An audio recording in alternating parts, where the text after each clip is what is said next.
সবই স্বৈর শাসক। এই জন্য স্বৈরাচার যারা, তারা যেন শিক্ষা নেয়। বেগম খালেদা জিয়া, তার একটা ছেলে মারা গেছে, একটা ছেলে আছে বাইরে, সে প্রায় কতদিন জেলখানায় আবদ্ধ। এরকম কঠিন পরিস্থিতিতে 5 তারিখে যে 2 বোন একসাথে চলে গেল হেলিকপ্টারে, একটু খুলে যেতে পারল না। যদি একটু খুলে যেত, আর আমাদের বাংলাদেশের এরিয়ার ভেতরে যদি পড়ে যেত, তাহলে খেলা দেখতাম।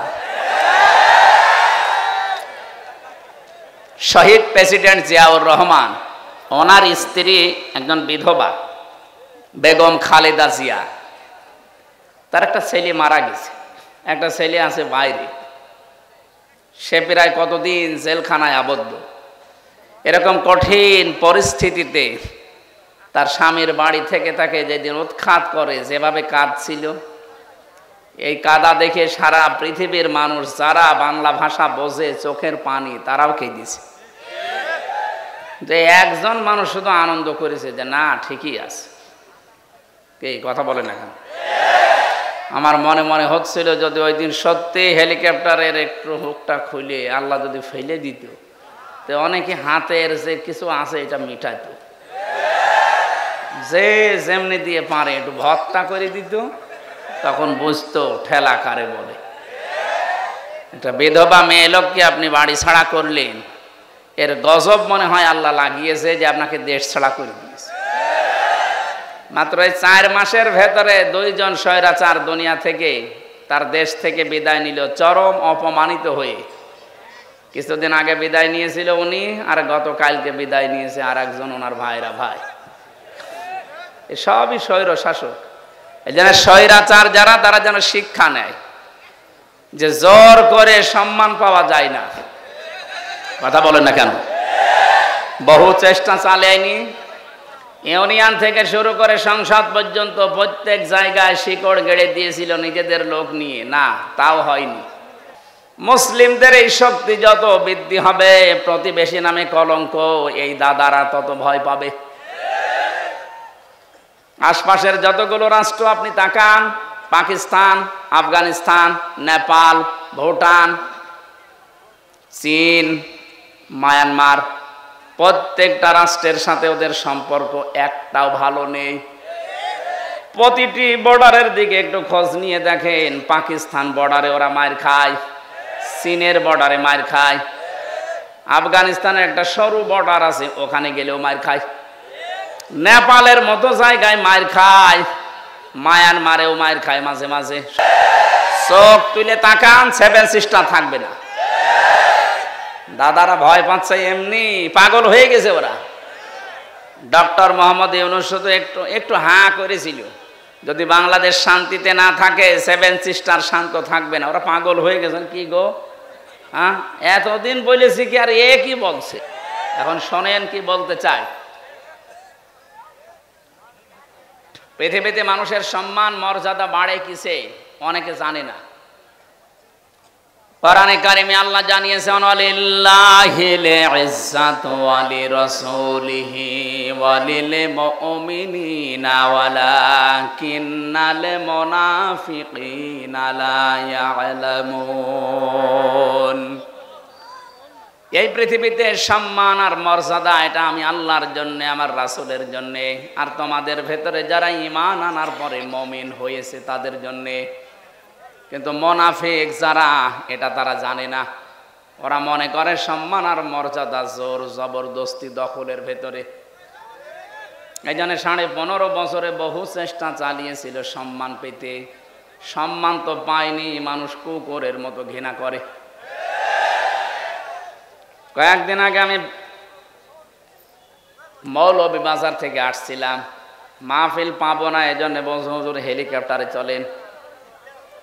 ওরা আসার সময় ব্রাহ্মণবাড়িয়া যখন পার হচ্ছিলাম, এই তাল গাছ নারিকেল গাছের উপর দিয়ে একেবারে নিচ দিয়ে যাচ্ছিলাম।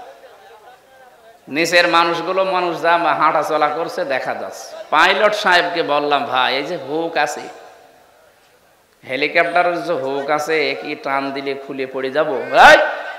এখানে হাত দেওয়া যাবে না, হাত দিলে কিন্তু পড়ে যাবে। মনে মনে ভাবলাম, আল্লাহ 5 তারিখে যে 2 বোন একসাথে চলে গেল হেলিকপ্টারে, একটু খুলে যেতে পারল না। যদি একটু খুলে যেত, আর আমাদের এই বাংলাদেশের এরিয়ার ভেতরে যদি পড়ে যেত, তাহলে খেলা দেখতাম। শহীদ প্রেসিডেন্ট জিয়াউর রহমান, ওনার স্ত্রী একজন বিধবা বেগম খালেদা জিয়া। তার একটা ছেলে মারা গেছে, একটা ছেলে আছে বাইরে। সে প্রায় কতদিন জেলখানায় আবদ্ধ। এরকম কঠিন পরিস্থিতিতে তার স্বামীর বাড়ি থেকে তাকে যেদিন উৎখাত করে, যেভাবে কাঁদছিল, এই কাদা দেখে সারা পৃথিবীর মানুষ যারা বাংলা ভাষা বোঝে, চোখের পানি, তারাও কেঁদেছে। যে একজন মানুষ শুধু আনন্দ করেছে যে না, ঠিকই আছে। কে কথা বলে না কেন?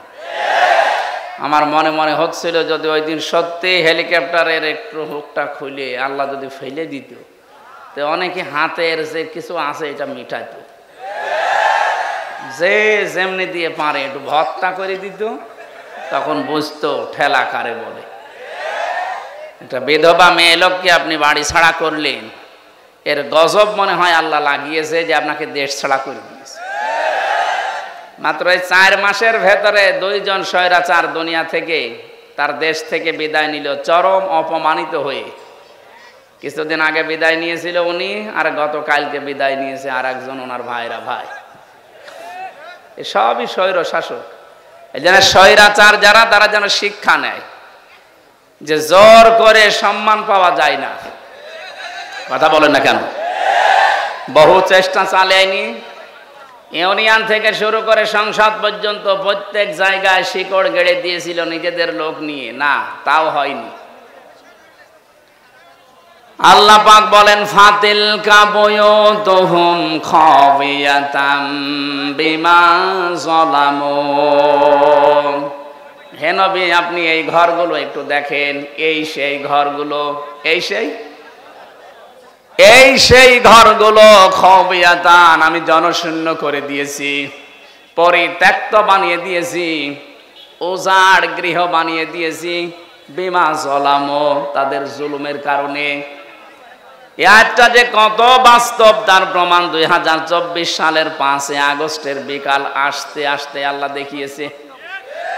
আপনি শুধু বাংলাদেশের দিকে তাকান, 630টা থানা আছে এই দেশে। কত? 630টা থানার যেখানে যেখানে জালেমদের বাড়ি ঘর ছিল, আপনি দেখেছেন খাবিয়াতাম বিমা যালামু, এদের জুলুমের কারণে আল্লাহ পুরা বাড়িকে পরিত্যক্ত করে দিয়েছেন। কুষ্টিয়ায় আমার হানিফের বাড়ি, আপনি এখন যে দেখবেন আর বাড়ি নেই, পায়খানার প্যান পর্যন্ত মানুষ খুলে নিয়ে চলে গেছে। ওটা এখন জাতীয় টয়লেট হয়ে গেছে। কথা বলছেন না কেন? 5 দিন আগের পেপারে দেখলাম, ওই যে ঢাকার যে বাড়িটা এত অহংকার করত, যেটা নিয়ে যেখানে অনেকে আবেগে গিয়ে চুমা খেত, ওই বাড়িটা এখন দলবদ্ধ হয়ে মানুষ টয়লেট করছে।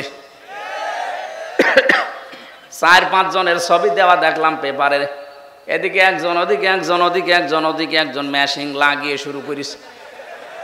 মনে হচ্ছে জামাতবদ্ধ প্রসাব চলছে। এর কারণ আছে, কারণ নেই কেন? একবারে 4-5 জন যাচ্ছে। এবার আসেন কারণ আমি দেখাচ্ছি। কাবাঘর তাওয়াফ করছিলাম, 6ষ্ঠ চক্কর শেষ করে 7ম চক্কর দিয়ে উপরে গেলাম। হঠাৎ দেখি পেটের ভেতরে ব্যথা, যন্ত্রণায় ফেটে যাচ্ছে। এক পুলিশকে ডাকলাম, ইয়া আখি তাআল, এদিকে আসেন। কি? ওনারে বললাম এখানে ফার্মেসি আছে। কেন? এতক্ষণ তো আমার ভালোই লাগছিল, হঠাৎ এখন আমার পেটে ব্যথা করছে, আমি ঔষধ কিনতে যাব। উনি আমারে বলে, ইয়া হাজি উল হুজ্জা তাই না বিলাদুকা। ও হাজি, দেশ কোথায়? জি তুমি বাংলাদেশ। বাংলাদেশ থেকে এসেছি। আমার দিকে তাকিয়ে বলছে ওর ভাষা দিয়ে যে, হাজি আপনি জানেন না এটা কোন জায়গা? না তো।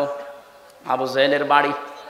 আপনি এখনো পায়খানা না করে দাঁড়িয়ে আছেন, তাড়াতাড়ি করেন। পায়খানা করে দেখি আমার পেটের ব্যথা ভালো হয়ে গেছে।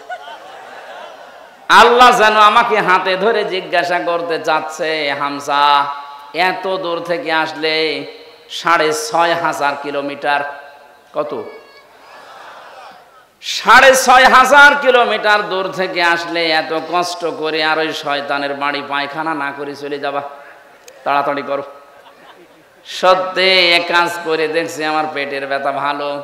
আমার তো মনে হচ্ছে জালেমদের বাড়ি ঘর আল্লাহ খবিয়াতান বানিয়ে দিয়েছে মানুষের প্রসাব পায়খানার জন্যে। ঠিক পর্যন্ত না, এর পরেরটা শোনেন, ইন্না ফি যালিকা লায়াতাল লিকাউমিন ইয়ালামুন। এখানে আলেম যারা আছে লামে তাকিদ আছে, ইন্না ফি যালিকা লাআয়াতান, আল্লাহ বলেন অবশ্যই এর ভেতরে শিক্ষা আছে, লিকাউমিন ইয়ালামুন, যারা জ্ঞানী মানুষ তাদের জন্যে। প্রধান অতিথি, বিশেষ অতিথি, সভাপতি, দেখেন সব জ্ঞানী মানুষ। সামনে যারা আছেন আমি বিশ্বাস করছি আপনাদের জ্ঞান আছে। আয়াতের শিক্ষাটা তো জ্ঞানী মানুষ নেবে নাকি? কি এটা আল্লাহ জেলা আয়াতান দিলেন, ইন্না ফি যালিকা, এর ভেতরে শিক্ষা আছে। কি সেই শিক্ষা? 15.5 বছরে এত বড় গভীর শিখর আল্লাহ যদি উপড়ে ফেলতে পারে, এদের বাড়িঘর যদি জোড়াজগড়িয়ে বানিয়ে দিতে পারে, জনশূন্য করে দিতে পারে, ভবিষ্যতে যারা চেয়ারে বসবে এরাও যদি জালেম হয় তাদেরকেও আল্লাহ জনশূন্য করে দেবে। এইটা শিক্ষা। আমি জানি এই শিক্ষা অনেকে তো নেবেই না, আরো মনে করবো ওইরকম বইলেই থাকে। যেদিন নিজের ঘাড়ে পড়বে সেদিন টের পাবে। আমার মনে হয় এটা নষ্ট না করে খেয়ে ফেলেন, এটা নষ্ট হয়ে যাবে। হ্যাঁ, অপচয় না করে শেষ করে ফেলেন। সিরাজগঞ্জবাসী, তাহলে সম্মান, মর্যাদা, ইজ্জত কোথায় আছে এটা আমাদেরকে আল্লাহ জানিয়েছেন। সূরা মুজাদালা 11 নম্বর আয়াতের মাঝের অংশে আছে, ইয়ারফাইল্লাহুল্লাযীনা আমানু মিনকুম ওয়াল্লাযীনা উতুল ইলমা দারাজাত, ইলা আখির আয়াত। না, কণ্ঠটা সমস্যা করছে।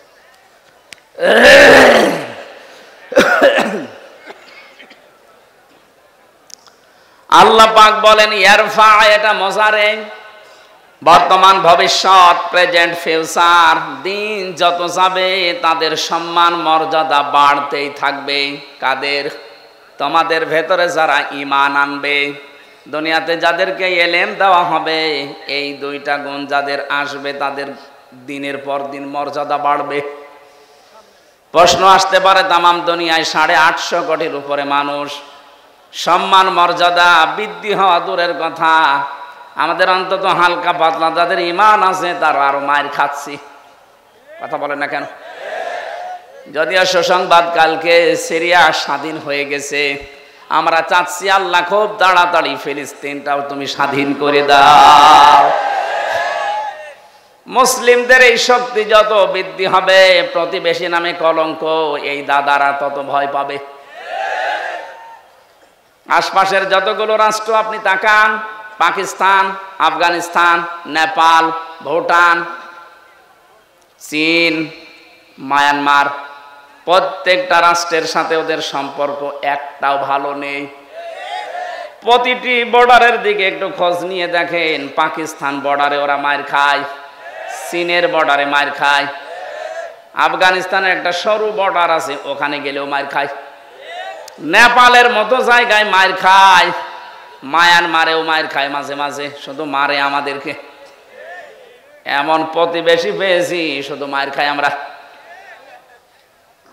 ঘৃণা করি তাদেরকে, আমরা থুতু নিক্ষেপ করি তাদের এই আচরণের উপরে। সারা বিশ্বের মডেলদেরকে ওরা এতদিন পর্যন্ত জানিয়েছে বাংলাদেশের সংখ্যালঘু নির্যাতন হয়, অথচ বিশ্ব এখন দেখছে সবচাইতে বেশি সংখ্যালঘু নির্যাতন ভারতে হয়। ওখানে ওরা খ্রিস্টান মেয়েদেরকে উলঙ্গ করে নাচি হাঁটিয়েছে রাস্তায়। ও বিশ্বের খ্রিস্টান যারা আছে 250 কোটির উপরে, কি করছেন আপনারা? ওটাকে আপনার মেয়ে না, আপনার বউ না, আপনার বোন না? আপনার মেয়েকে বোনকে যারা উলঙ্গ করে রাস্তায় হাঁটাতে পারে, এ মুশরিকদেরকে আপনারা কিছু বলেন না কেন? আপনাকে বিবেক কি মরে গেছে? আমরা নাই পারি না তাই কিছু করি না, আপনারা তো অন্তত পারার জায়গায় আছেন। মসজিদ গুলো যখন ভেঙে ভেঙে ধোয়া তুলে, কি বললাম, ধোয়া তুলে মসজিদ গুলো ওরা ভেঙে ভেঙে মন্দির বানাচ্ছে। আজমির শরীফের নিচে নাকি ওদের মন্দির ছিল 1000 বছর আগে। আমরা যদি এখন তোলে যে ঢাকার স্বামীবাগের ইসকন মন্দির 500 বছর আগে এখানে মসজিদ ছিল, কেমন লাগবে আপনার? বলেন। ওদেশে আপনারা সংখ্যা গুরু, এজন্য সংখ্যালঘু মুসলমানদের উপর অত্যাচার করেন। আমাদের ইসলামে যদি সত্যি ওই রকম কিছু থাকতো, এদেশে 4 ভাগ মাত্র হিন্দু আছে, একটারও এখানে থাকতে দিতেন না। আপনারা ধোয়া তুলবেন, এই জন্য আগস্টের 5 তারিখের পর থেকে দেশের জনগণ নিজেদের দায়িত্ব নিয়ে মন্দির পর্যন্ত পাহারা দিয়েছে। বাংলাদেশ জামাত ইসলামের শ্রদ্ধাভাজন আমির ডাক্তার শফিকুর রহমান, উনি ওই দিনই ঘোষণা দিয়েছে, বাংলাদেশে মসজিদ যেমন পাহারা দেওয়া লাগে না, মন্দিরও পাহারা দেওয়া লাগবে না। এই জন্যে কেউ যেন বিশৃঙ্খলা তৈরি করে বিশ্বের মান দরবারে আমাদেরকে কলঙ্কিত করতে না পারে যে আমরা সংখ্যালঘু নির্যাতন করি। বলেন পাহারা দেন। আপনারা কোন জায়গায় আঘাত করতে পারেন ওটা কোরআনে কারীম আমাদেরকে আগে জানিয়ে দিয়েছেন। ওয়ালা তাসুবুল্লাযীনা ইয়াদউনা মিন দুনিল্লাহ। রব্বুল আলামিন বলেন কোরআনে কারীমে আছে এটা, হে নবী উম্মতদেরকে জানান, আমি আল্লাহ বাদে ওরা যাদেরকে ডাকে ওদের দেবতাদেরকে গালি দিবা না, তাহলে ওরা না জেনে শেষ পর্যন্ত আমি আল্লাহকেও গালি দিয়ে ফেলবে। বাংলাদেশে মেজরিটি মাইনরিটি বলতে কিচ্ছু নেই, এটা হয়তো ভারতে থাকতে পারে, আমাদের দেশে এটা। কথা বলেন না কেন? আরো জোরে বলেন। আরে ভাই রেকর্ড হচ্ছে এটা, কালকে যদি পত্রিকায় যায়, আন্তর্জাতিক মিডিয়াতে আসে, সারা দুনিয়া এটা ছড়ানো লাগবে। ওরা মিথ্যাকে যদি বারবার ছড়িয়ে সত্য বলে চালিয়ে দিতে পারে, আমরা সত্যকে বারবার ছড়িয়ে কেন সত্য প্রমাণ করতে পারবো না?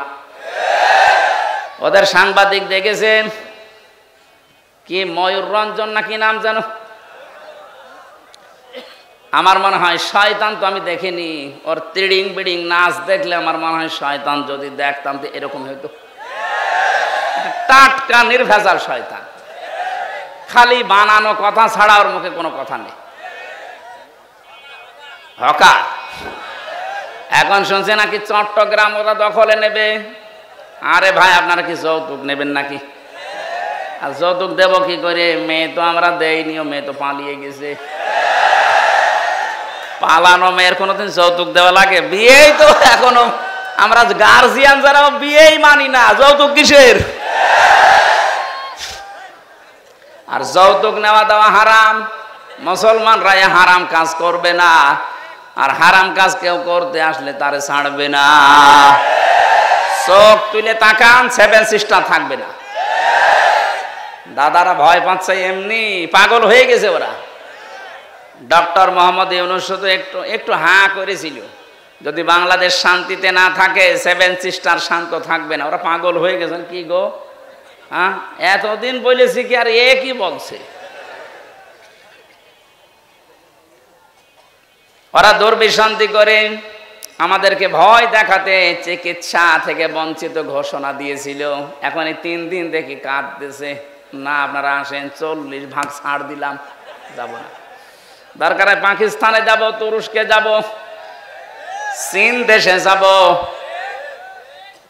আমরা যাই। এ দেশে যারা দায়িত্বে আছেন, আমি ভারতে বহুবার গেছি, বহু রাজ্যে আমি ঘুরে বেড়িয়ে দেখিয়েছি। এদের যে ভয়টা, সবচাইতে বেশি ভয় মুশরিকদের ভেতরে মরণের ভয়।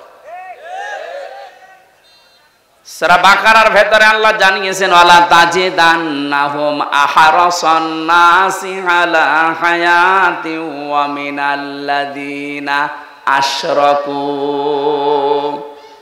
হে নবী, এই পৃথিবীতে সবচাইতে বেশি জীবনের প্রতি মায়া মহব্বত দেখতে পাবেন মুশরিকদের। কাদের? ওরা মরতে চায় না, যেভাবেই হোক বেঁচে থাকতে চায়। ইয়াওয়াদু আহাদুহুম লাউ ইউআম্মারু আলফা সানা, ওদেরকে যদি বলেন তোমরা 1000 বছর বেঁচে থাকবা, ওরা বলবে আরো বাঁচতে চাই। মুশরিকরা সবচাইতে বেশি ভয় পায় মৃত্যুকে, আর আমাদের ঈমান যাদের আছে আমরা সবচাইতে বেশি ভালোবাসি মরণকে। কারণ মৃত্যু মুমিনের জন্য হাদিয়া, তওফা। এটা যত তাড়াতাড়ি আসবে ওয়েলকাম দিয়ে ফেরেশতারা আপনাকে তার বানানো জান্নাতে ঢুকিয়ে দেবে। এটা আমি বানালাম না। সূরা নাহাল 32 নাম্বার আয়াতে আল্লাহ জানিয়েছেন, কিন্তু এটা মিলা লাগবে আবার আপনার জীবনে। আল্লাযীনা তাতাওয়াফফাহুমুল মালাইকাতু তাইয়্যিবিনা ইয়াকুলুনা সালামুন আলাইকুম উদখুলুল জান্নাতা বিমা কুনতুম তা'মালুন। বলেন আল্লাহু আকবার। আল্লাহ পাক বলেন মরণের বিছানায় যখন মুমিন আছাড় খেয়ে পড়ে, ফেরেশতা পাঠিয়ে দেয়। 2 জন 4 জন 5 জন না, মালাইকা বহু বচন দিয়েছেন আল্লাহ। হাজার হাজার ফেরেশতা আসে তোর কাছে।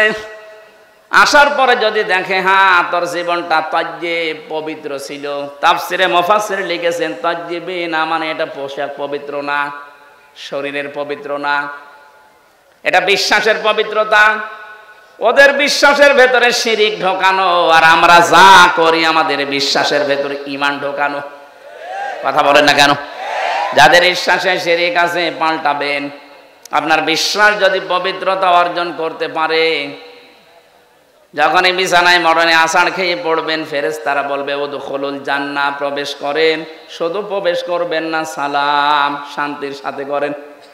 বিমা কুনতুম তা'মালুন, দুনিয়ায় যা করতেন সেইটার কারণে। ও বাংলার মুসলমানেরা, আমরা আহ্বান জানাবো যারা দায়িত্বে আছেন, খুব তাড়াতাড়ি পররাষ্ট্র নীতির কিছু নিয়ম নীতি আছে। প্রতিবেশী নামে কলঙ্কে দাদাদের সাথে সব ব্যবসা বাণিজ্য সব কূটনৈতিক সম্পর্ক ছিন্ন করে দিন, কোনো দরকার নেই। এগুলো আপনি পাকিস্তানের সাথে আবার ফিরে যান, চীনের সাথে বাড়ান, তুরস্কর সাথে বাড়ান। মুসলিম দেশ এখনো 57টা আছে, গতকালকে আর একটা হয়েছে 58টা। এতগুলো দেশের সাথে সম্পর্ক থাকলে এরা এমনিতে চিন্তায় মরে যাবে। আজকে দেখেন না সকালবেলা সুর নরম হয়ে গেছে, বলছে আমরা যে সরকার আসে এখন দায়িত্বে, এই উপদেষ্টা মণ্ডলের যারা দায়িত্বে আছে এদের সাথে শক্তভাবে মিলে কাজ করতে চায়। কেন? এতদিন তো বলতেন এরা অবৈধ, ঠেলায় পড়িস। এই কথা বলে না কেন? ঠেলায় পড়লেও বাঘেও ধান খায়, ও ধান খাবে এবার। আমি যে কথা বলতে পর্যন্ত এসেছিলাম, সম্মান মর্যাদা যদি সত্যি আমরা ফিরে পেতে চাই, দিন যত যাবে বাড়তেই থাকবে। আপনার ঈমানটাকে শিরিক মুক্ত করবেন। তাজ্জিবিনা মানে শিরিক মুক্ত ঈমান। 2 নম্বরে ওয়াল্লাযীনা উতুল ইলমা দারাজাত, যাদেরকে আল্লাহ ইলম দিয়েছে তাদের মর্যাদা আল্লাহ বাড়াবে। প্রশ্ন আসতে পারে দুনিয়ায় কত মানুষের তো ইলম ছিল, মর্যাদা বাড়ে নাই। হ্যাঁ ঠিক আছে, আমি নাম নিয়ে বলছি, মাওলানা ফরিদউদ্দিন মাসুদ, মাওলানা রুহুল আমিন, এরা আলেম না? কথা বলে না কেন? এরা আলেম ছিল, এদেরও মর্যাদা মানুষ দিত, কিন্তু দেখেন শুধু পাল্টিয়ে গেছে। সময়টা একটু পাল্টানোর কারণে সারা বাংলাদেশে যেখানে যাবেন এই 2 জনের নাম বলেন, আলেম নামে মানুষ জালেম বলে। এই ঘেনাটা তৈরি করে দিল কে? কে? আল্লামা সাইদি রহমতুল্লাহ আলাইহি, উনিও তো আলেম ছিলেন। উনি দুনিয়ায় নেই, তারপরও সারা পৃথিবীতে তার নামে দোয়া হচ্ছে।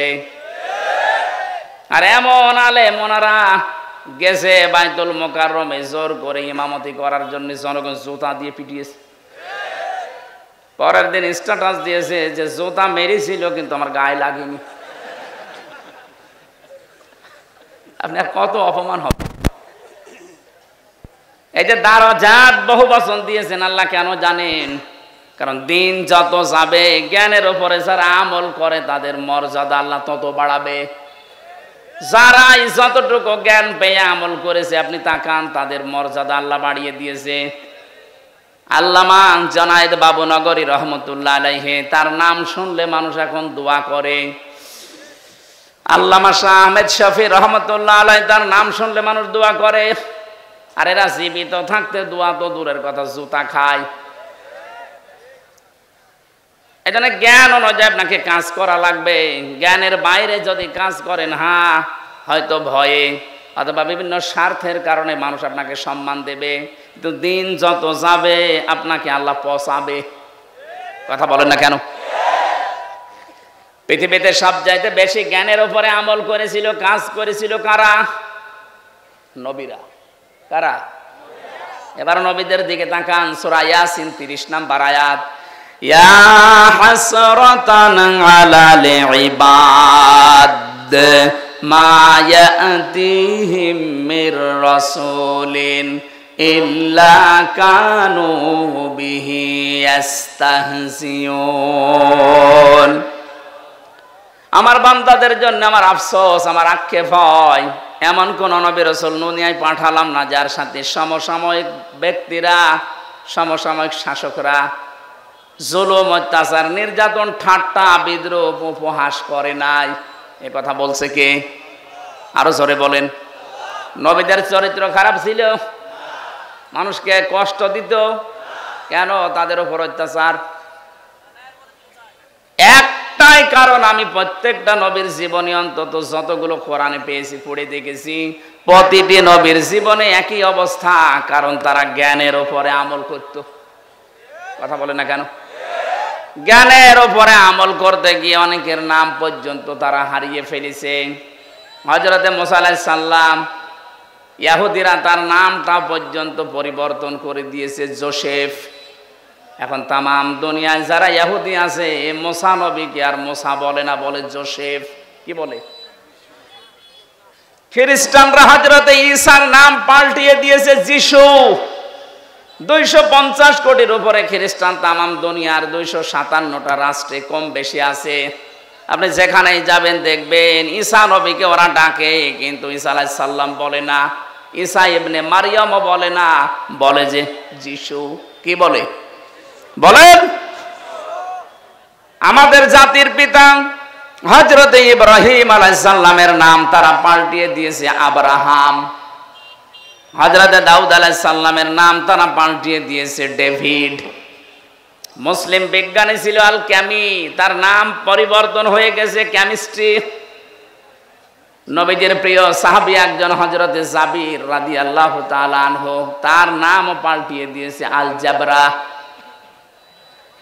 এদেশে আল্লামা শফির নাম পাল্টিয়ে দিয়েছে তেতুল হুজুর। কথা বলে না কেন? শহীদ আল্লামা দেলাওয়ার হোসেন সাইদের নাম দিয়েছে দেল্লু শিকদার। আমি কি বানিয়ে বললাম? আমার নামও পাল্টিয়ে দিয়েছে পিসকে হুজুর। আমি কি পিসকে? সত্যি কথা বলতে কি, জ্ঞানের উপরে যারাই দুনিয়াতে কাজ করবে, এটা ইহুদি, খ্রিস্টান, অমুসলিমদের কাজ। ওরা নাম পাল্টায়, ওরা নামের পরিবর্তন করতে পারলে ওদের আনন্দ লাগে। এই জন্যে শহীদ আন্তর্জাতিক জিয়া বিমানবন্দরের নাম পাল্টিয়ে আলাদা করে দিয়েছে। কথা বলেন না কেন? ওয়ালা তালমিজু আনফুসাকুম ওয়ালা তানাবাজু বিল আলকাব বিইসাল ইসমুল ফুসুক বাদাল ঈমান ওয়া মান লাম ইয়াতুব ফাউলাইকা হুমুজ জালিমুন। আল্লাহ বলেন নাম পাল্টাবা না। আজ যারা নাম পাল্টানোর হিরিক 15 বছর তৈরি করেছিলেন, কি হয়েছে? সে নাম তো আবার সব পাল্টিয়ে যাচ্ছে। কথা বলেন না কেন? টয়লেট থেকে শুরু করে সংসদ পর্যন্ত প্রতিটি জায়গায় নাম পাল্টাতে পাল্টাতে আর পারে নাই। সেটা পায়খানা টয়লেটের নামও দিয়েছে বঙ্গবন্ধু টয়লেট। আর কোথায় দেবেন?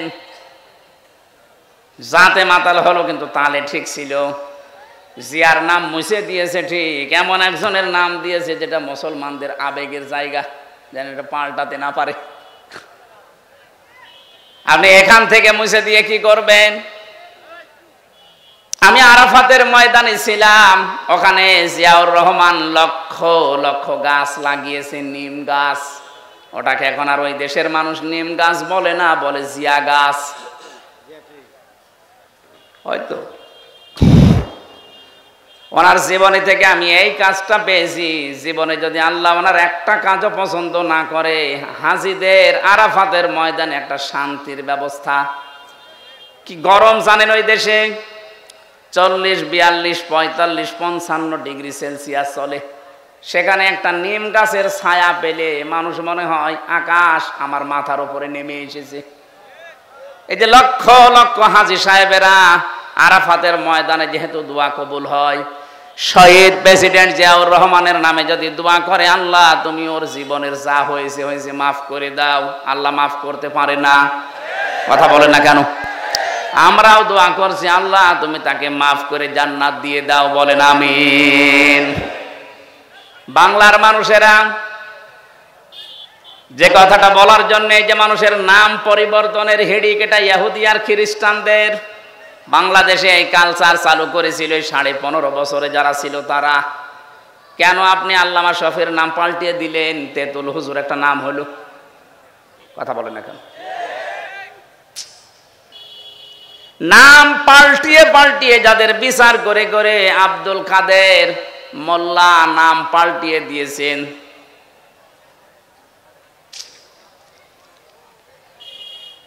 যেই ময়দানে দাঁড়িয়ে বিচার করেছিলেন ওই ময়দান আবার রেডি হয়ে গেছে। এতদিন যাদের বিচার করেছেন সোনা সাক্ষীর উপরে, এখন আপনার গণহত্যার জন্য বিচার হবে দেখা সাক্ষীতে। পৃথিবীতে যারা গণহত্যার সাথে জড়িত, আমি তাদের জীবনী পড়ে দেখেছি। এত ঘৃণিত করে আল্লাহ দুনিয়ায় তাদেরকে রেখেছে। হিটলার, চেঙ্গিস খান, এ কথা বলছেন না কেন? ওরা যদি গণহত্যার সাথে জড়িত হওয়ার কারণে ওদের আল্লাহ ঘৃণিত করে দেয়, নিন্দিত করে দেয়, এখন কি কেউ হিটলার ছেলের নাম রাখে? Genghis Khan? বলেন বলেন। আপনি যা করেছেন আপনার নাম সুন্দর হতে পারে, যোগের আবর্তনে, কালের আবর্তনে দেখবেন সময় একদিন আসবে আপনার নামটাই গণহত্যার কারণে চেঙ্গিস খানের মতো, হিটলারের মতো ঘৃণিত হয়ে যাবে। যাদেরকে আপনি করেছিলেন তাদের নাম তো ঘৃণিত হয়নি, এখন তাদের নাম শুনলে মানুষ রহমতুল্লাহ আলাই পড়ে। 50 বছর পার হোক, আমরা যেহেতু এখানে আর 100 বছর পরে কেউ থাকবো না, নতুন প্রজন্ম এই জমিন চাষ করবে, দেখবেন ওই জামানায় মানুষ এটাকে গালি হিসাবে ব্যবহার করবে চেঙ্গিস খানের মতো। কথা বলেন না কেন? কারণ যারা জুলুম করে সবচাইতে বেশি আল্লাহ পাক তাদের দিকে তাকিয়ে থাকেন। আলা তাহসাবান্নাল্লাযীনা তাহসাবান্নাল্লাহা গাফিলান আম্মা ইয়ামালুজ জালিমুন। সূরা ইব্রাহিম 13 নম্বর পারা 19 নম্বর 12 নম্বর লাইনের 42 নম্বর আয়াতের প্রথম অংশে আছে আল্লাহ পাক বলেন, হে নবী আপনি কি মনে করেন যে জালেমদের কোনো খোঁজ আমি রাখি না?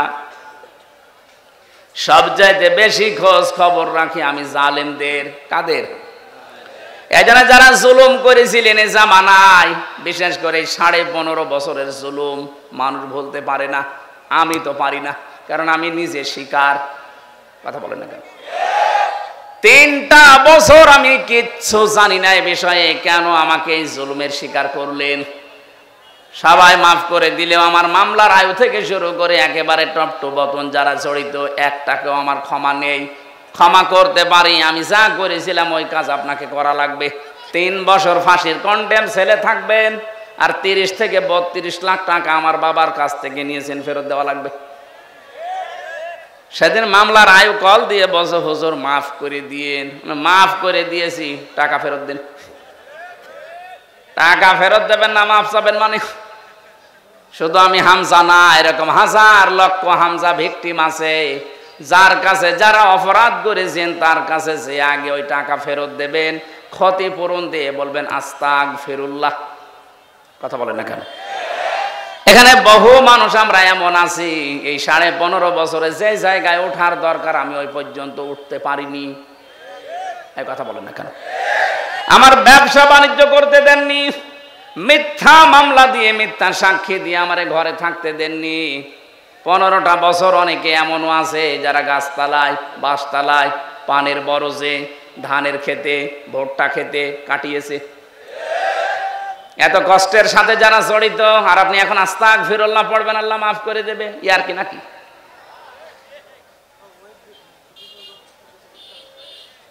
আমি শুধু শিক্ষা নেওয়ার জন্য 2-1টা জায়গায় এগুলো বলেছি যে আমাকে এই কষ্টটা দেওয়া হয়েছিল রিমান্ডে, মাটির নিচে নিয়ে, জেলখানার কন্ডেম ছেলে ফাঁসির। অনেক শয়তান এখন শুনছে, বলছে জেল খেটেছে তাই কি এ কথা বলা লাগবে? শয়তান তোমারে যদি 10 দিন টাঙিয়ে রাখতো তখন বুঝতে। কত অসহায় থাকে ওখানে মানুষ জানেন আপনি? কি করেছেন ইসলামের জন্য, আপনার কি অবদান আছে বলেন তো দেখি। কেউ 8 বছর, কেউ 10 বছর, কেউ 14 বছর পড়ে আছে দুনিয়ায়, কেউ জানে না কি কষ্ট স্বীকার করেছে। এক একটা মানুষ একটা দিন যায় মনে হচ্ছে 2 বছরের সমান। কেউ নেই আপনার আশপাশে, 24 ঘন্টা এতটুকু জায়গায় তালা মারা বসে থাকবেন, কতটুকু সময় পারবেন বলেন? ফখরুল ভাইয়ের কথা শুনছিলাম, উনি আমার খন্ডেম ছেলে, আমার ছেলে ছিল। আচ্ছা হামজা তোমার সাথে কি করেছে আমি জানি না, আমার পায়ের ভেতর দিয়ে হাত দিয়েছে। সামনে যে লোহার ব্যারিকেড দেওয়া ছিল ছোট ছোট, ওর সাথে হাত লাগিয়ে তালা লাগিয়ে দিয়েছে। আরে ভাই 2-5 মিনিট পরে খুলে দে না, বছরের পর বছর 1.5-2 মিনিট সময় দিল টয়লেট করার জন্য। সকালে কয়েকটা পচা ছোলা দিয়েছি, তো পচা, পারলে খান না পারলে ফেলে দেন। দুপুরে 1 মুঠ ভাত দিয়েছে, তা মনে হচ্ছে মাখিয়ে দিয়েছে। কয়দিন আপনি পারবেন, কয় সপ্তাহ পারবেন? 8 বছর, 10 বছর, 14 বছরের লোক পেয়েছি আমি। এত বড় বড় নখ হয়ে গেছে, ওরা দেওয়ালের সাথে খুশিয়ে খুশিয়ে এভাবে লিখে রেখেছে ভাঙা ভাঙা অক্ষরে, ভাই যদি কেউ বাইরে যেতে পারেন এই নাম্বারটা একটু জানাবেন যে আমি বেশি আছি।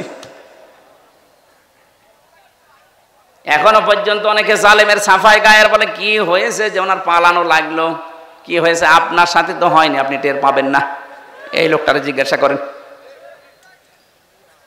যাদের সাথে হয়েছে তারা যদি বলে যে আমি মাফ করে দিলাম, আমার কোনো দায় নেই, কিন্তু আমারটা হবে না, আমার টাকা ফেরত দেওয়া লাগবে। আর আমার মতো 3 বছর ফাঁসির কন্ডেম ছেলে বিনা কারণে পড়ে থাকা লাগবে, তাও যোগাযোগ বিচ্ছিন্ন হয়ে। এমনি দুঃখে বলছি না, আমার ছোট মেয়েটা আজ পর্যন্ত আমার কাছে আসে না, আমার চেনেও না।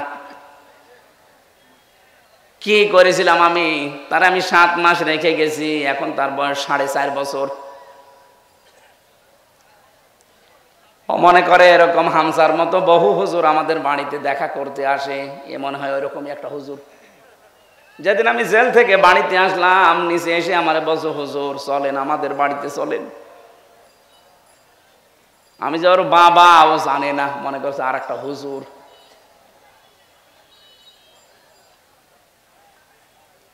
ফেসবুকে যারা উল্টা পাল্টা কথা ছড়ান আমার নামে, বাস্তবতা বুঝে ছড়াবেন। কি ঝড় গেছে আমার এই ছোট জীবনের ওপর, আপনি টের পাচ্ছেন। হ্যাঁ, আমি আল্লাহর জন্য সব সহ্য করেছি, মাফও করে দিয়েছি, কিন্তু আমার টাকার বিষয়টা আমি মাফ করব না, টাকা আমার ফেরত দেওয়া লাগবে। কারণ এটা আমার নিজের টাকা না, আমার বাবার টাকা।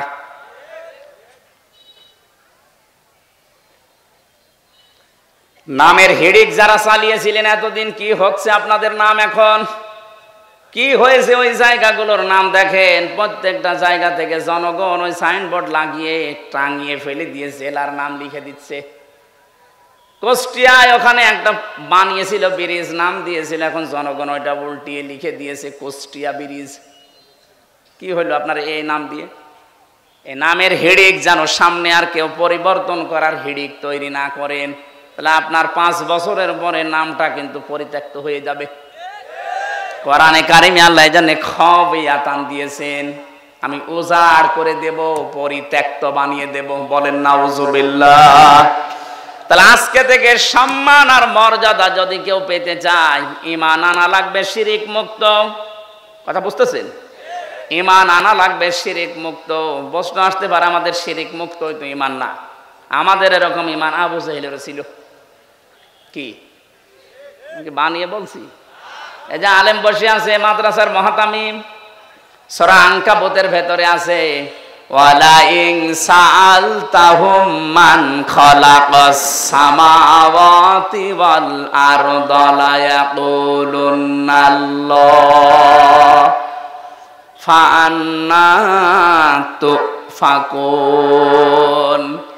রব্বুল আলামিন বলেন, হে নবী, ওদেরকে যদি জিজ্ঞাসা করেন আকাশ আর জমিন চন্দ্র সূর্য কে বানিয়েছে, লা ইয়াকুলুনাল্লাহ, লামে তাকিদ নুনে সাকিলা, গ্যারান্টি দিয়ে বলবে আল্লাহ বানিয়েছে। এগুলো কে বানিয়েছে? ওরা গ্যারান্টি দিয়ে বলবে আবু জাহেল যে আল্লাহ বানিয়েছে। ও কাবা শরীফের সভাপতি ছিল, আপনি তো সিরাজগঞ্জ মসজিদের সভাপতি। সিরাজগঞ্জ গোল চত্বরের মসজিদের সভাপতি হয়ে আপনি বগল বাজাচ্ছেন যে আমি জান্নাতে যাব না, যাবে কে? আপনি যদি ওই রকম ঈমান নিয়ে জান্নাতের আশা করে বসে থাকেন, তে আবু জাহেল কি দোষ করেছিল? ও তো সিরাজগঞ্জের মসজিদের সভাপতি না, ও ছিল কোন মসজিদের? কাবার। এমনকি যেদিন বদরের ময়দানে যাবে, ওই দিন কাবার গিলাফ ধরে কেঁদে কেঁদে বলছিল, কাবার মালিক তুমি আসো, আমি জানি আমি মুহাম্মদের বিরুদ্ধে অস্ত্র নিয়ে যাচ্ছি বদরের ময়দানে, সত্যের পক্ষে যে আছে তাকে তুমি বিজয় দিয়ে দিও। ওর দোয়া ছাতা কবুল হয়ে গেছে, কারণ ও তো সত্যের পক্ষে ছিল না। সত্যের পক্ষে যিনি ছিলেন আল্লাহ তাকে বিজয় দিয়েছে। কথা বলেন ঠিক কিনা? এই জন্য আমার মূল কথা এই, আমরা যদি সত্যি ঈমান আনতে পারি, ঈমানটা শিরিক মুক্ত হওয়া লাগবে। শিরিক আমি এক কথায় বলছি, আল্লাহ যেটা পারে ওইটা অন্য কেউ পারে, এই কথা বিশ্বাস করার নাম শিরিক। আর শিরিক যে করে সে মুশরিক। বুঝেছেন কিনা বলেন? না বললে আমি আবার রিপিট করব। আল্লাহ যেটা পারে ওইটা অন্য কেউ পারে, বিশ্বাস করার নাম শিরিক। শিরিক যে করে সে মুশরিক। কথা বলেন। আলাহুল খালকু ওয়াল আমরু তাবারাকাল্লাহু রাব্বুল আলামিন। আল্লাহ পাক বলেন সৃষ্টি যার, হুকুম চলবে তার। এটা আমি বানালাম। সূরা আরাফের ভেতরে আছে 54 নম্বর আয়াত। আল্লাহ পাক বলেন সৃষ্টি যার, হুকুম চলবে তার। যেহেতু এই জমিন বানিয়েছে আল্লাহ, এখানে হুকুম চলার কথা কার? সুতরাং এই জমিন আল্লাহর, এখানে যারা আল্লাহর আইন বাদ দিয়ে অন্য আইন দাঁড় করাতে চান তারা শিরিক করছেন। আর শিরিক যে করবে সে আরো জোরে। এটা বারবার বলছি কেন? কারণ এখন একটা মোক্ষম সময় চলছে। আপনারা জানেন সারা বাংলাদেশ থেকে যে এখন সংবিধান সংস্কারের কাজ চলছে, জানেন না? 96% মুসলমানের সবাই যদি আমরা আওয়াজ ধরি, যারা দায়িত্বে আছেন, সংবিধান এখন হবে এই দেশে মুসলমানের দেশে কোরআন। কারণ সংবিধান নামে একটা সূরা কোরআনে আল্লাহ দিয়েছেন, ফুরকান। ফুরকান মানে সংবিধান। ফুরকান মানে কি? এখানে 74টা আয়াত আছে, 73টা ধারা আছে। মুসলমানের দেশে যদি এই 73টা ধারা দিয়ে সংবিধান তৈরি করা যায়, এই দিয়ে যদি দেশ চালানো যায়, এই দেশটা হয়ে যাবে মিনি জান্নাত। আর আমরা এটাই চাই। এক কথা বলছেন না কেন? এই জন্য আমরা আহ্বান জানাচ্ছি, সংবিধান যখন সংস্কারের কাজ চলছে, পরিবর্ধনের জন্য আলেমদেরকে আপনারা ডাকছেন, একটু কথাটা মেনে নেন। এতদিন তো 53 বছর দেখলেন বিভিন্ন নিয়ম নীতি, এখন একটু এইটা দেখেন না কেন? এই ধারা লাগবে না, শুধুমাত্র এই 73টা ধারা একটু সংযোজন করে দিন। বাকি ধারা একটাও লাগবে না। আমি গ্যারান্টি দিলাম, 41 সাল টার্গেট দিয়েছিল, ওরা 41 সাল লাগবে না, 41 দিনেই বাংলাদেশ রোল মডেল হয়ে যাবে। কারণ চুরি হবে না, ডাকাতি হবে না, জেনা নেই, ধর্ষণ নেই।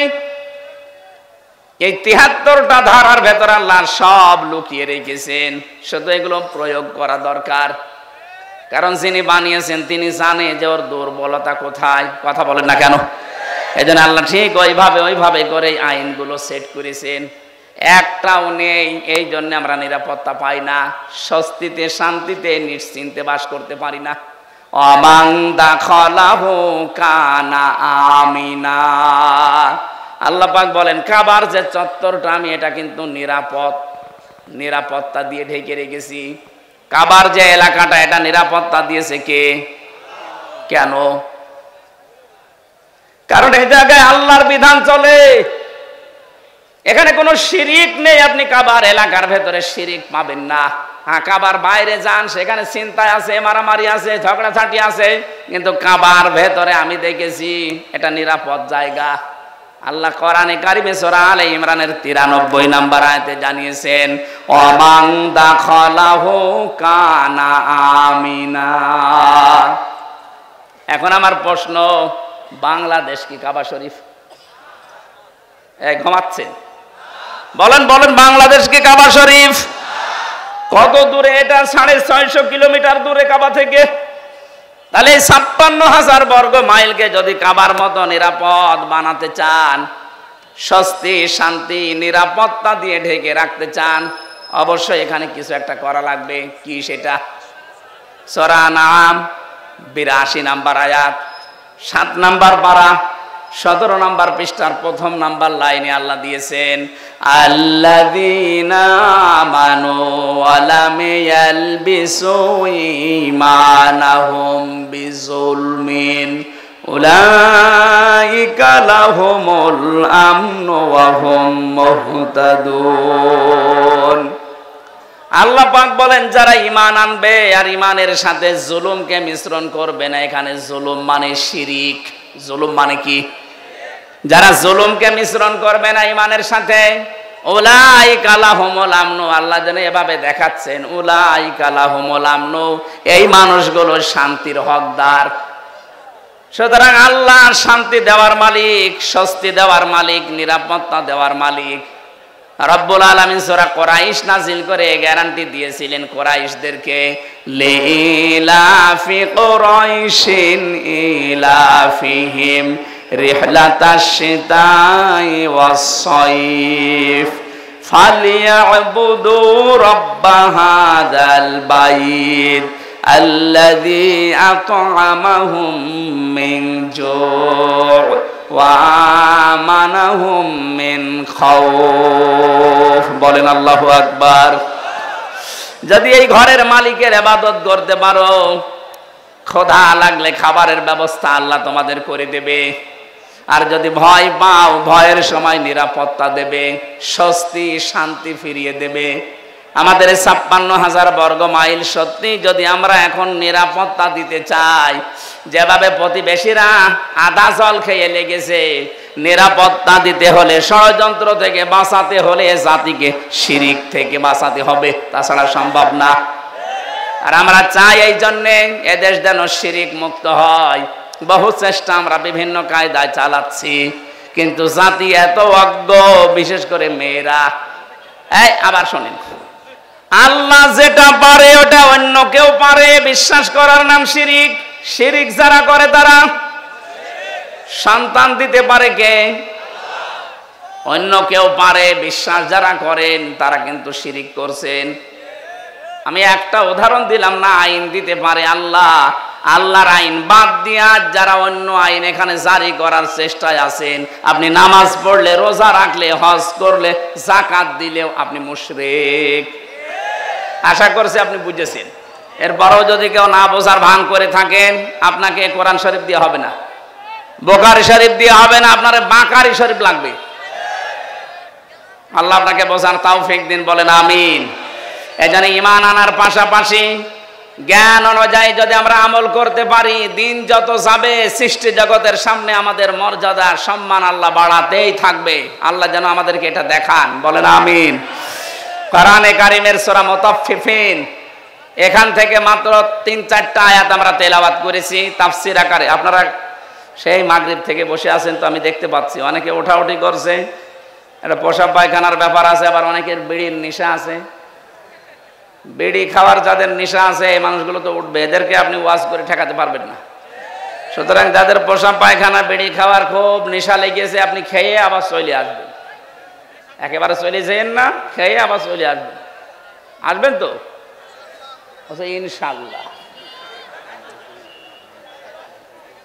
আমরা কোরআনে কারিমের সূরা মুতাফফিফিন, এই খুব ভালো করে শুনবেন, এটা একটা আমাদের সামাজিক জীবনের কাজ। আল্লাহ পাক বলেন মুতাফফিফিন মানে কি? যারা নেওয়ার সময় বেশি করে নেয় আর দেওয়ার সময় ওজনে কম দেয়, এ মানুষগুলোর ধ্বংস কামনা করেছে আল্লাহ নিজে। বলেন নাউজুবিল্লাহ। আজ আমাদের পরিবার, সমাজ আর রাষ্ট্র এই ওজন কম বেশি এইটার কারণে ধ্বংস হয়ে যাচ্ছে। আমি যেমন বিশ্ববিদ্যালয়ে দেখেছি অনেক স্যার যারা আছে, যারা ডক্টর, বিভিন্ন ভার্সিটি থেকে যারা ডক্টরেট করে আসে, আল আজহার থেকে, মদিনা থেকে, বিশ্বের বিভিন্ন জায়গা থেকে তারা জ্ঞান আহরণ করে আমাদেরকে যারা শিক্ষা দেয়, তারা কিন্তু নেওয়ার সময় বিভিন্ন জায়গা থেকে ভালোই নিয়েছিল, কিন্তু দেওয়ার সময় আর সঠিকভাবে দিতে চায় না। তখন বলে প্রাইভেট পড়া লাগবে, কোচিং করা লাগবে, বা উনি অন্য বিশ্ববিদ্যালয়ে প্রাইভেটে যে ক্লাস করায়। আমি শুধু ভার্সিটির স্যারদের উদাহরণ দিলাম এই জন্যে, এটা প্রাইমারি থেকে শুরু করে একেবারে কলেজ পর্যন্ত সব জায়গায়, হাফিজি মাদ্রাসা থেকে একেবারে দাওরা মাদ্রাসা পর্যন্ত, 1 থেকে কামেল পর্যন্ত প্রত্যেকটা জায়গার জন্য বলছি, শিক্ষক যারা আছেন, নেওয়ার সময় যারা বেশি বেশি জ্ঞান অর্জন করেন, দেওয়ার সময় যারা সঠিকভাবে দিতে চান না ছাত্রদেরকে, তখন আবার প্রাইভেট পড়া লাগবে, কোচিং করা লাগবে, আপনি কিন্তু ধ্বংস হয়ে যাবেন। এক কথা বলছেন? আল্লাহ সূরার শুরুতে এইটাই জানিয়েছেন, ওয়াইলুল লিল মুতাফফিফিন আল্লাযীনা ইযা তালু আলান নাসি ইস্তাওফুন। ধ্বংস হয়ে যাক ওই মানুষগুলো যারা নেওয়ার সময় বেশি নেয়, দেওয়ার সময় কম দেয়। আর সারাটা জীবন আমরা এই লাইনে আছি, নেওয়ার সময় কিন্তু এলেম, নেওয়ার সময় জ্ঞান বিভিন্ন জায়গা থেকে যেভাবে হোক সংগ্রহ করি, কিন্তু ওইটা যখন বিলোপন করার সময় হয়, ডেলিভারি দেওয়ার সময় হয়, এটা তখন আর সঠিকভাবে আমরা দিতে চাই না, বিভিন্ন ক্রস কারণ দেখিয়ে আমাদেরকে আল্লাহ ধ্বংস করে দেবেন। অনেকেই মনে করি যে এটা শুধু দোকানদারদের কম বেশি করে, না, এটা সবার জন্য প্রযোজ্য। হযরতে শুআয়ব আলাইহিস সালামের জামানায় তার জাতিকে আল্লাহ যে 2টা কারণে ধ্বংস করেছিলেন, তার 1 নম্বরে তারা ওজনে কম বেশি করত। আজ উম্মতি মুহাম্মদী আমরা দাবি করে হাজারো মানুষ এখানে আছি যারা খাদ্যে ভেজাল দেয়, খাদ্যের ভেতরে বিভিন্ন বিষ মিশিয়ে দেয়। এই কথা বলেন না কেন? এই যে ফরমালিন যারা দেন, এইটা খেয়ে যদি কোনো মানুষ অসুস্থ হয়, তার বিভিন্ন শরীরের অর্গানগুলো নষ্ট হয়ে যায়, লোকটা যদি মৃত্যুর কোলে ঢলে পড়ে। আপনি তো ফলের ভেতরে, সবজির ভেতরে, খাদ্যের ভেতরে ফরমালিন দিয়েছিলেন, বিষ দিয়েছিলেন, ঔষধ দিয়েছিলেন, কিন্তু কিয়ামতে আপনি যখন উঠবেন তখন মানুষ হত্যাকারীর তালিকায় উঠবেন। আমি তো এই আয়াত পড়ার পরে দেখতে পাই বাংলাদেশে বহু মানুষ হত্যাকারীর তালিকায় কিয়ামতে উঠবে। কথা বলেন ঠিক কিনা? এজন্য খুব সাবধান এই জায়গায়, কোনো খাদ্যে ভেজাল দেবেন না। খাদ্যের কৃত্রিম, এই যে বিভিন্ন মানুষ টাকা পয়সার জন্য এগুলো সংকট তৈরি করেন, আপনি যে কত বড় অপরাধী আল্লাহর কাছে আপনি টের পাচ্ছেন না।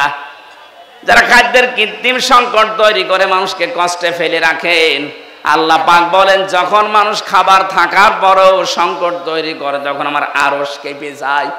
কারণ পৃথিবীতে সবচাইতে বেশি আদর আর মহব্বত করে বানিয়েছিলাম আমার বান্দাকে।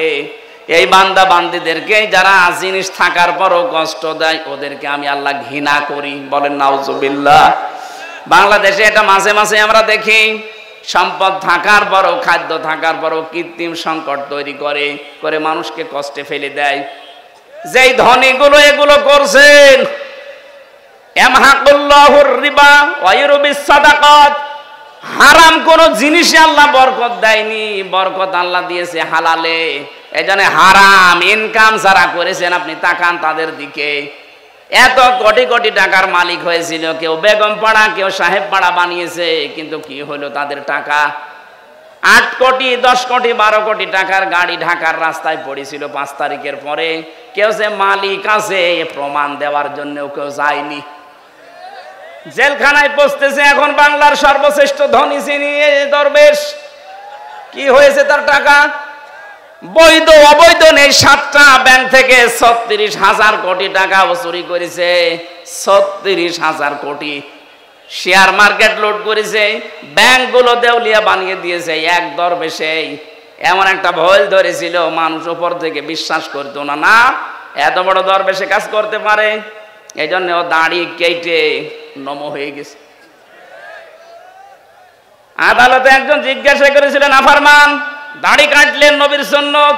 ও বলে হংকার দিয়ে বলেছে, বেশি চিল্লাবেন না, দাড়ি রাখা সুন্নত আর জান বাঁচানো ফরজ।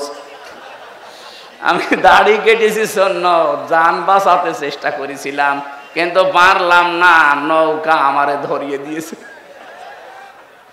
নৌকায় করে পালাচ্ছিল না। আমি শুধু হাসির জন্য বলি নাই, ওনার জীবন থেকে কিছু শিক্ষা নেন। বাংলার শ্রেষ্ঠ ধনীর তালিকায় ওনার নাম সালমান এফ রহমান দরবেশ বাবা। এখন শুয়ে আছে মাটির বিছানায়।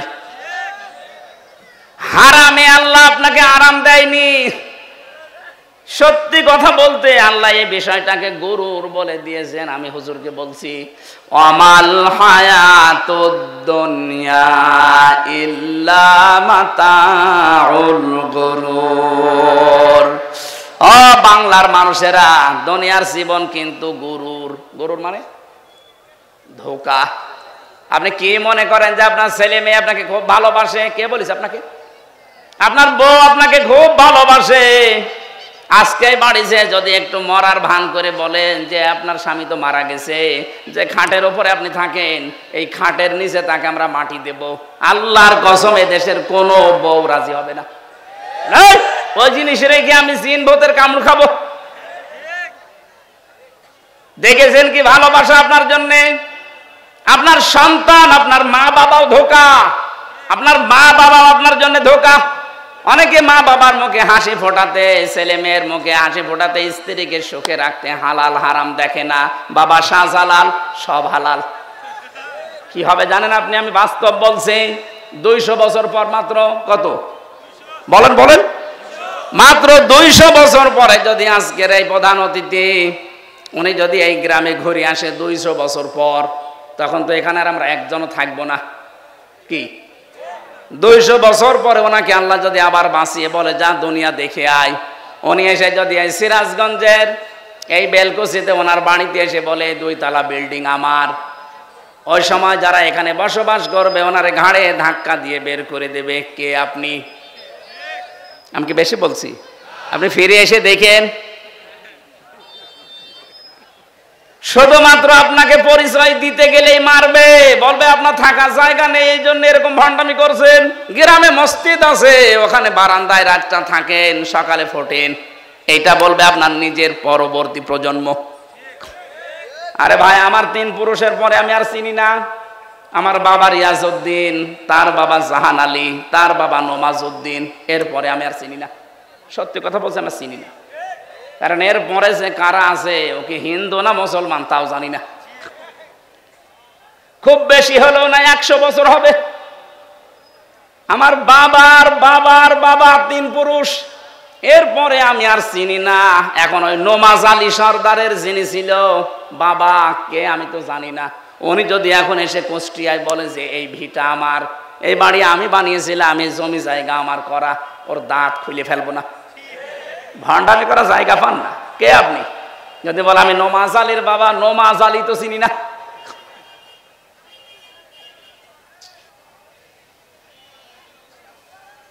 দুনিয়ার জীবনটা সত্যিই কিন্তু ধোঁকা। এই জন্য হারাম অবৈধ ইনকামের পথে যারা পা বাড়িয়েছেন আপনি থামেন, নয়তো কিন্তু এইটাই আপনার কাল হয়ে দাঁড়াবে। আরে ভাই, মানুষের জীবন তো সফল ওই লোকটা ফামাঙে সহসিহানিন্নার ওয়া উদখিলাল জান্নাতা ফাকাদ ফাজ। আল্লাহ পাক বলেন ওই লোকটার জীবন সফল, সাকসেস, যাকে আমি আল্লাহ আস্তে করে জাহান্নামের কাজগুলো ছেড়ে দেওয়ার তৌফিক দেই আর আস্তে আস্তে জান্নাতের কাজের দিকে এগিয়ে দেই। এটা এক অর্থ। দুই নাম্বার অর্থ হচ্ছে যাকে কিয়ামতে আমি আল্লাহ জাহান্নামের আগুন থেকে মুক্ত করে জান্নাতি বলে ঘোষণা দিয়ে দেব, এই লোকটার জীবন সফল। কোরআনে কারিমে আল্লাহ ইসকাউনা মির রাহিকিম মাখতুম খিতামুহু মিস্ক ওয়া ফি যালিকা ফালিয়াতানাফাসিল মুতানাফিসুন। জোরে বলেন আমিন। রব্বুল আলামিন জানিয়েছেন ইসকাউনা মির রাহিকিম মাখতুম, রাহিক শব্দের শাব্দিক অর্থ হচ্ছে শরাব, মদ। আল্লাহ পাক এমন মদ তোমাদেরকে পান করাবেন, এমন শরাব, এই মদের বর্ণনা আল্লাহ দিয়েছেন খিতামুহু মিসকন, মিস্ক আম্বর দিয়ে যার মুখটা আটকানো থাকবে। আজ পর্যন্ত ওই মদের বোতল কেউ খোলে নাই। মদের বোতল এমনিতেই গন্ধ হয়ে যায় যদি আটকিয়ে রাখেন কোনো জিনিস, এটা পৃথিবীর নিয়ম। পৃথিবীর কোনো জিনিস যদি কেউ এক জায়গায় রেখে দেয়, যত দামি জিনিস হোক, ওটা নষ্ট হয়ে যাবে।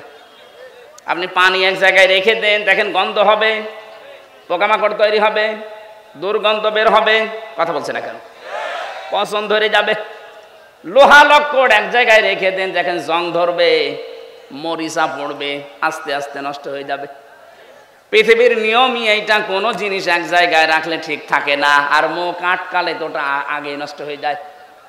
আল্লাহ পাক বলেন একটা মেয়াদ আছে, এরপরে ওটা ঠিক থাকে না। সে বোতল জাত বলেন আর যাই বলেন, আল্লাহ বলেন আমি এমন মাখতুম দিয়েছি খিতামুহু মিস্ক, এটা আমি মেশকে আম্বর দিয়ে মুখটা আটকিয়ে দিয়েছি। অফি যালিকা ফালিয়াতানাফাসিল মুতানাফিসুন, এই মদ যারা খাবে দিন যত যাবে তাদের চেহারা পাল্টাতে থাকবে, তারা মাতাল হবে না, কোনোদিন হুঁশহারা হবে না। সুতরাং এই জান্নাত পাওয়ার জন্য যারা প্রতিযোগী আছে তাদের প্রতিযোগিতা করা উচিত। কে বলছেন? সুতরাং আমাদের এই দশর দুনিয়ায়, এই নশ্বর পৃথিবীতে আমরা যদি বুদ্ধিমান হয়ে থাকি, আমাদের ওই বানানো আল্লাহর যে বাগান জান্নাত, যেটাতে মদ আল্লাহ রেখে দিয়েছেন মুখ ঢেকে, ওইটা পাওয়ার জন্য প্রতিযোগিতা করা দরকার। মিজাজুহু ওয়া মিজাজুহু মিন তাসনিম, আল্লাহ পাক বলেন আমি তাসনিম রেখেছি। আমি আজকে তাসনিমের ব্যাখ্যাটা পেয়েছিলাম।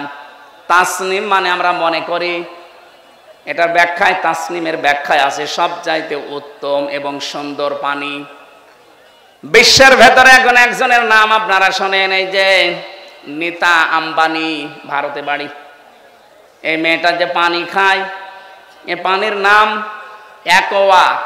Aqua D ক্রিস্টোলা। এক এক বোতল 750 গ্রামের বোতলের দাম বাংলাদেশের টাকায় 51 লাখ টাকা। এক বোতল পানি মাত্র 750 গ্রাম, 51 লাখ টাকা দিয়ে এক বোতল পানি খায়। এরকম যদি 10 বোতল পানি রাত দিন মিলে লাগে, হিসাব করে তো কত টাকা আসে? 5 গ্রাম স্বর্ণের পোড়ানো, স্বর্ণ পোড়ানো যেটা আছে পানি, ওই যে ছাই আছে স্বর্ণ পোড়ানো, ওইটা ওর ভেতরে দেওয়াটা স্বাস্থ্যের জন্য নাকি ভালো। আল্লাহ পাক বলেন জান্নাতের যে মিজাজুহু তাসনিম, এটা যদি মানুষের ভেতরে যায়, দিন যত যাবে তার চেহারা তত গ্লেজ দেবে। এজন্য নীতা আম্বানির বয়স অনেক, 60 বছরের উপরে, কিন্তু মনে হচ্ছে 30 বছর বয়স। আমার মনে হয় মিডিয়া যারা আছে, নীতা আম্বানির নাম শুনে রসপিকার মতো আবার আমার কোন তাল লাগায় আল্লাহ জানে, এরা খালি প্যাচ লাগানোর ধান্দায় আছে।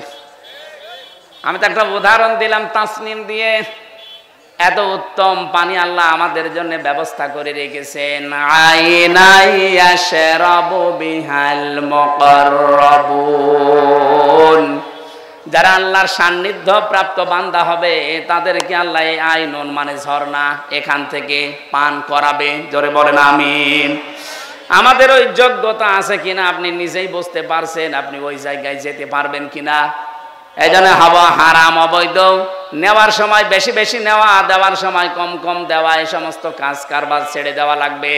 খাদ্যে ভেজাল দেওয়া, ওজনে কম বেশি করা, মানুষকে ঠকানো, এগুলো সব মনে করবেন আমার নিজের জন্য ঠকছি। আমি একজনকে ঠকানো মানে আমি আগে নিজে ঠকলাম, কারণ কিয়ামতে এই ঠকা জিনিস আগে তাকে দেওয়া লাগবে।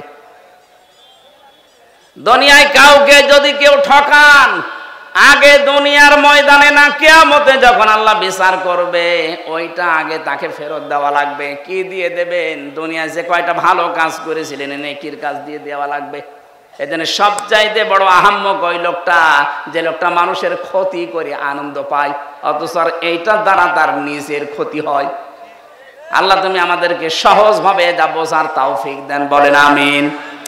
আপনার দ্বারা যদি কারো উপকার নাও হয়, দুনিয়ায় যেন কারো ক্ষতি করবেন না, কারণ ক্ষতি করা মানে নিজের পায়ে কুড়াল মারা। হযরতে হাসান বসরি রাহমাতুল্লাহ আলাইহি, উনি একজনের কাছে ফলের ঝুড়ি সাজিয়ে সাজিয়ে পাঠিয়ে দিলেন। লোকটা ফলের ঝুড়ি জিজ্ঞাসা করছে, কে পাঠিয়েছে? বলে হাসান বসরি। ও জিজ্ঞাসা করে, কেন? আমি তো তার নামে বদনাম করলাম আর সে আমার জন্য ফলের ঝুড়ি পাঠিয়েছে। ডাক দিয়ে বলে, আল্লাহর বান্দা, সে খুব ভালো করে জানে আপনি যে বদনাম করলেন ওই দোষ সে করে নাই। যে দোষ লোকটা করে নাই, ওই দোষের বদনাম যদি তার নামে কেউ দেয়, অমাইয়া কিসেবে খতিয়াতান আও ইসমান সুম্মা রমি বিহি বারিয়ান ফাকাদ হিতামালা বুহতানা ওয়া ইসমান মুবিনা।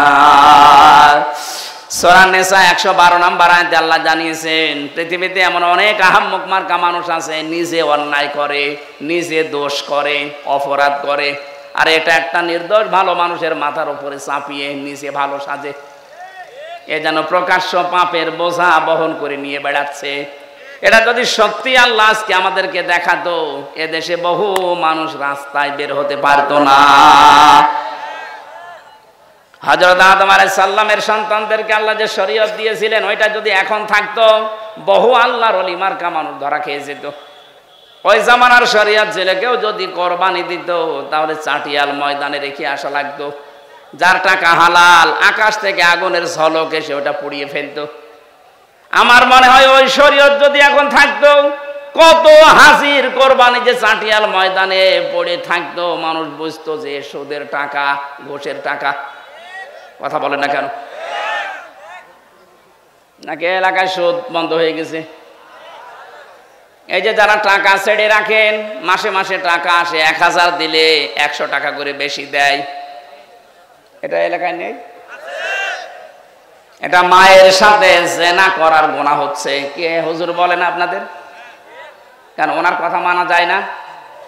কিয়ামতে যেদিন ধরা খাবেন, বলবেন আল্লাহ আমাদের কাছে কেউ আসেনি, ওই লোকটা দাঁড়াবে তখন, ও ডাক দিয়ে বলবে সুদ ওরা খেয়েছে, আমি নিষেধ করার পরও ওরা শোনে নাই।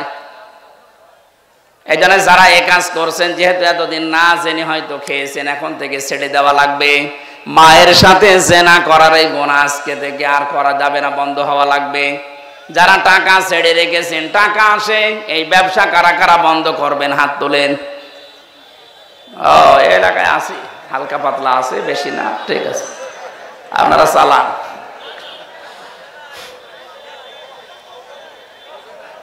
আমাদের যেখানে দৌড়ানোর কথা, প্রতিযোগিতার কথা আল্লাহ জানিয়েছেন, ওই প্রতিযোগিতায় লিপ্ত হওয়া আমাদের এখন সময়ের দাবি। যাই আছে জমিন ঠিক থাকবে এভাবে, আপনি আর আমি 100 বছর পরে আর কেউ থাকবো না।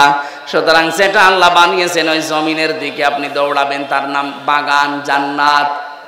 রব্বুল আলামিন বলেন, ওই জান্নাতের দিকে দৌড়াও। ওয়াসারিউ ইলা মাগফিরাতিম মির রাব্বিকুম ওয়া জান্নাতিন আরদুহাস সামাওয়াতু ওয়াল আরদ উইদ্দাত লিল মুত্তাকিন।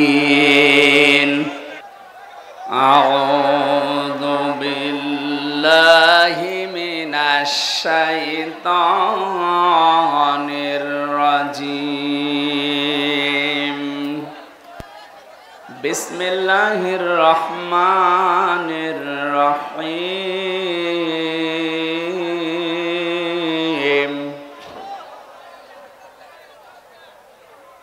ইসকাউনা মির রহিকিম মাখতুম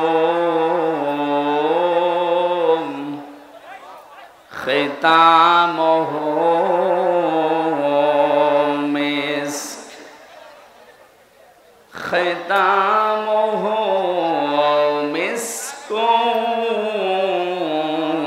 ওয়া ফি যালিকা ফালইয়াতানাফাসিল মুতানাফিসুন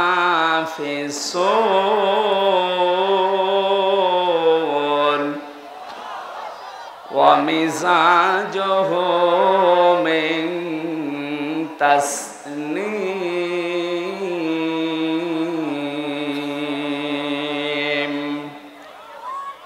আইনান ইয়াশরাবু বিহাল মুকাররাবুন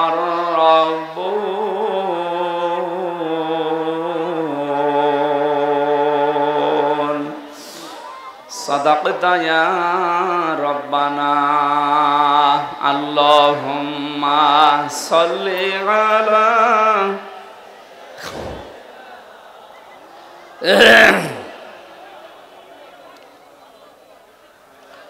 ওয়ালালি সাইয়্যিদিনা মাওলানা মুহাম্মাদ বালাগাল উলা বিকামালিহি কাশাফাদ দুজা বিজামালিহি হাসনাত জামিউ খিসালিহি সাল্লু আলাইহি ওয়া আলিহি। আলহামদুলিল্লাহ, আল্লাহ আমাদেরকে আয়াতগুলো প্র্যাকটিক্যাল লাইফে মেনে চলার তৌফিক দিন, বলেন আমিন। আমি ছেলে বসে বসে যে কয়টা বই লিখেছিলাম তার ভেতরে একটা আমার কাছে আছে আজকে এই গাড়িতে, সৃষ্টি জগৎ নিয়ে লেখা। এটা অনেক তথ্য দেওয়া আছে, আপনারা পেয়েছেন কিনা জানি না, যাওয়ার সময় এটা নিয়েছেন। আল্লাহুম্মা আমিন। লা ইলাহা ইল্লা আনতা সুবহানাক ইন্নী কুনতু মিনাজ জালিমিন। রব্বুল আলামিন, কোরআনে কারীম থেকে যেই কয়টা কথাই বলেছি তুমি আমাদের জীবনে সেট করে দাও। এ মাহফিলের আয়োজন করতে গিয়ে তোমার যে বান্দাগুলো শ্রম দিয়েছে তুমি তো দেখেছো কে কিভাবে এগিয়ে এসেছে। কোরআনের প্রচারে, কোরআনের প্রসারে, কোরআনের শিক্ষায় যারা এগিয়ে আসে আল্লাহ তুমি তাদের জীবনের অভাব দূর করে দাও। সম্মানিত সভাপতি আলহাজ আব্দুল আলিম, সহ সভাপতি আবু সাইদ সরকার, আমাদের প্রধান অতিথি আমিরুল ইসলাম খান আলিম, যত অতিথি এখানে এসেছে আল্লাহ প্রত্যেকের জীবনের অপরাধগুলো মাফ করে দাও, অপরাধগুলো তুমি নেকি বানিয়ে দাও। কোরআনে কারিমে পড়েছি ফাউলাইকা ইউবাদদিলুল্লাহু সাইয়্যাতিহিম হাসানাত। কোন মানুষ যদি তাওবা করে ভালো কাজ করার সিদ্ধান্ত নেয় তাদের জীবনের খারাপ কাজগুলো পাল্টিয়ে তুমি নাকি নেকি বানিয়ে দাও। কোরআনের এই ময়দানে আজকে যারা এসেছি আল্লাহ তুমি আমাদের সাইয়্যাত গুলো হাসানাত দিয়ে বদলায়া দাও। মা বোন যারা এসেছে এদেরকে খাদিজার মতো, আয়েশার মতো বানিয়ে দাও। পর্দা ফরজ আল্লাহ এটা বুঝে এদেরকে থাকার তৌফিক দাও। স্বামী সংসারে যাদের অশান্তি আছে আল্লাহ তুমি শান্তি দাও। রব্বানা হাব লানা মিন আজওয়াজিনা ওয়া যুররিয়াতিনা কুররাতা আয়ুনি ওয়াজআলনা লিল মুত্তাকিনা ইমামা। সারা জীবন অপরাধ করে জীবনটা নষ্ট করে ফেলেছি আল্লাহ। গভীর রজনী, এখন প্রায় 12টা বাজে। তুমি রাত 12টার পরেই তো প্রথম আসমানে এসে ডাকতে থাকো, কার অপরাধ আছে আমার কাছে ক্ষমা চা। আমরা সত্যি অপরাধী, আমরা ক্ষমা চাচ্ছি, গোপনে না প্রকাশ্যে ওপেন ভাবে আমরা নিজেরা স্বীকৃতি দিচ্ছি আল্লাহ আমরা অপরাধী। মেহেরবানি করে তুমি আজকে আমাদেরকে মাফ করে নিষ্পাপ বানিয়ে দাও। আল্লাহুম্মা গফিরলি ওয়ারহামনি ওয়াহদিনি ওয়াফিনি ওয়ারযুকনি ইয়া রাব্বাল আলামিন। এলাকায় মাটির নিচে যারাই ঘুমিয়ে আছে কবরগুলো জান্নাত বানিয়ে দাও। যে বাড়িতে এসে বসেছিলাম ও বাড়ির উপরে তোমার রহমত নাজিল করো। আল্লাহ তাআলা, আমি সহ যারা অসুস্থ আছি, এই 3টা বছর জেলখানায় আমি অসুস্থ হয়ে পড়েছি।